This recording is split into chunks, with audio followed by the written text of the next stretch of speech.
Shalom, shalom, shalom, peuple de Dieu. Ce matin, nous voulons encore partager les pensées de Dieu et j'aimerais qu'on puisse élever la voix et prier pour recommander ce moment.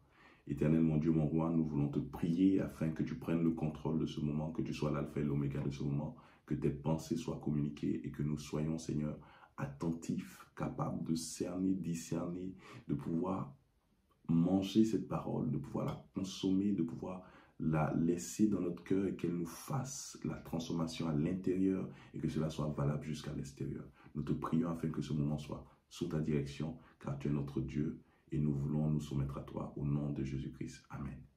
Amen, amen, amen. Soyez bénis dans le nom de Jésus. Ce matin, nous voulons partager la pensée de Dieu.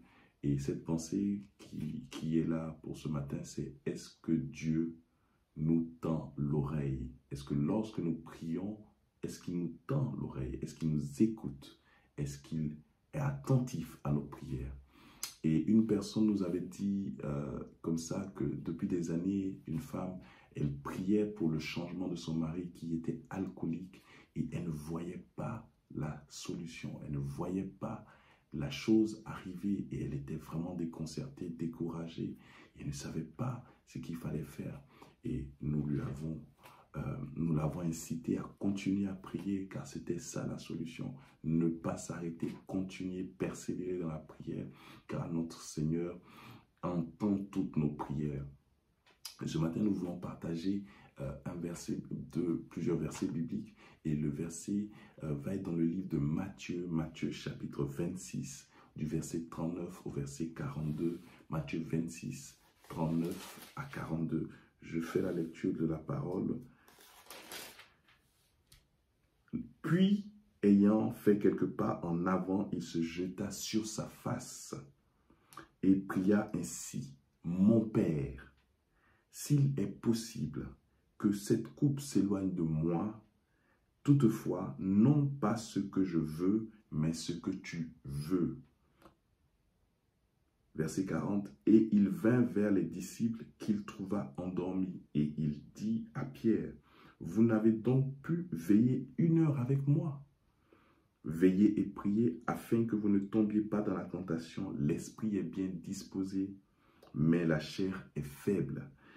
Il s'éloigna une deuxième fois et pria ainsi: mon Père, s'il n'est pas possible que cette coupe s'éloigne sans que je la boive, que ta volonté soit faite. Je vais relire encore, car c'est très important de relire une deuxième fois les relectures.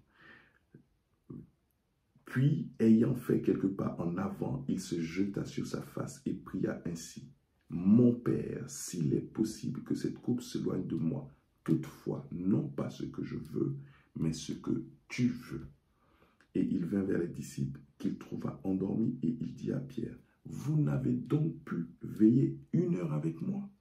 Veillez et priez afin que vous ne tombiez pas dans la tentation. L'esprit est bien disposé, mais la chair est faible. Verset 42, il s'éloigna une deuxième fois et pria ainsi: mon Père, s'il n'est pas possible que cette coupe s'éloigne de moi sans que je la boive, que ta volonté soit faite. Quelle est la volonté de Dieu? Quelle est la volonté de Dieu? Et ici, nous voyons le Seigneur qui est oppressé, qui a du mal et qui va prier sur Gethsémani et qui va prier et qui implore le Seigneur, qui fait des prières, il adresse des prières.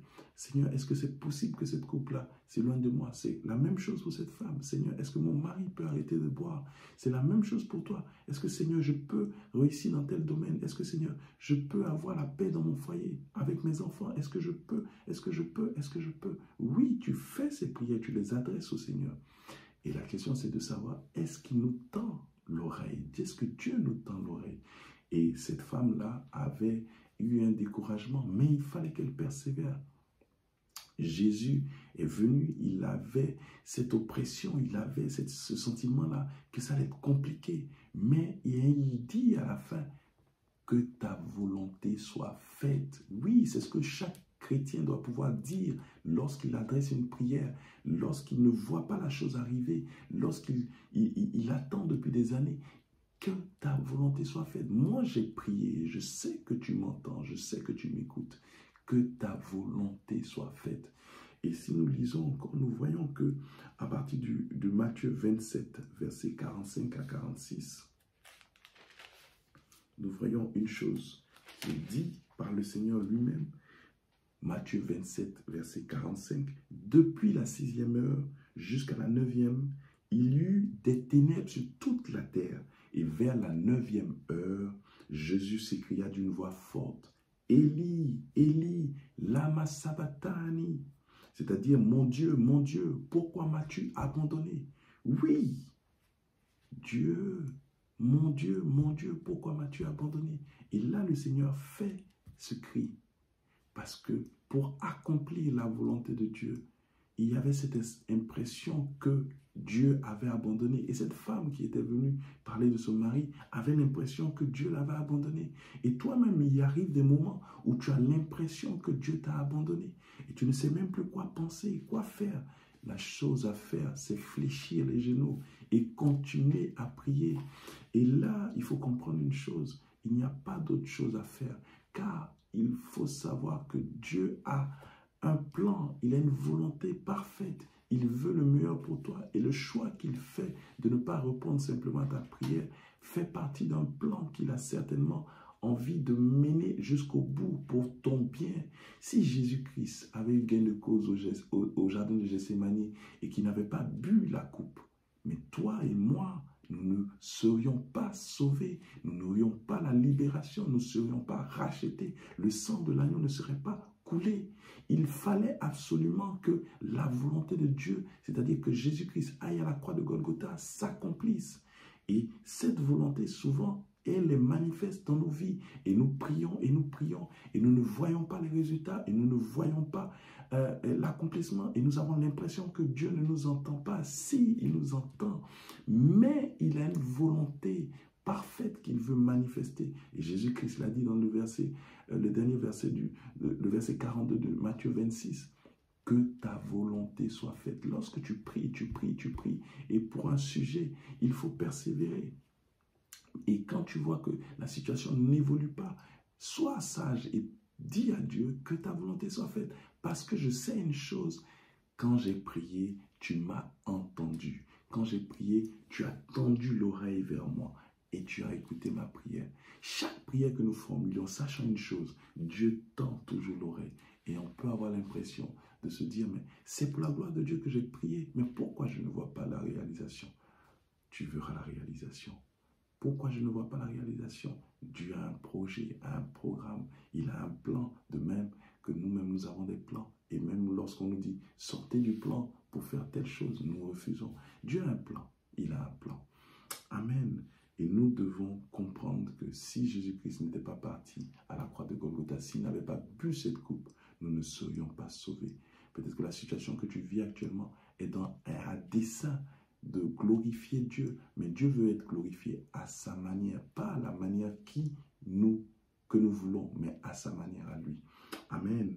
Et nous voulons encore rappeler à tous que ces vidéos sont là pour nous inciter à lire la Bible. Et ce matin, le verset que je veux vous encourager à lire, les chapitres que je veux vous encourager à lire, c'est Genèse 10 et Genèse jusqu'à Genèse 12. Genèse 10 jusqu'à Genèse 12. Et Matthieu chapitre 4. Nous avons commencé depuis quelques jours à lire la Bible et aujourd'hui nous sommes à Genèse 10 jusqu'à Genèse 12. Matthieu chapitre 4. Donc nous lisons ces passages, nous méditons sur ces passages. Il est important de savoir qu'il faut lire, lisons et ensuite méditons. Si nous ne lisons pas, nous ne pouvons pas méditer. Nous devons lire une fois, deux fois et ensuite méditer sur ces passages. Donc, que Dieu vous bénisse. Aujourd'hui, nous devons comprendre que Dieu nous tend-il l'oreille? Oui, il nous tend l'oreille. Chaque fois que nous fléchissons les genoux, Dieu entend nos prières, il nous écoute. Amen. Et nous allons prier pour la fin de ce moment. Éternel, mon Dieu, mon roi, je sais qu'en ce matin, tu m'écoutes encore. Je sais qu'en ce matin, tu écoutes mon frère, tu écoutes ma soeur, tu écoutes toutes ces personnes qui sont en train de lever la voix et que tu veux, Seigneur, le meilleur pour eux, qui se réalisent dans leur vie, dans leur famille, dans leur nation, dans leur continent. au travers d'eux. Alors, manifeste-toi puissamment. Et comme Jésus-Christ, nous voulons dire ce matin que ta volonté soit faite. C'est dans le nom de Jésus-Christ que nous avons prié et nous disons Amen.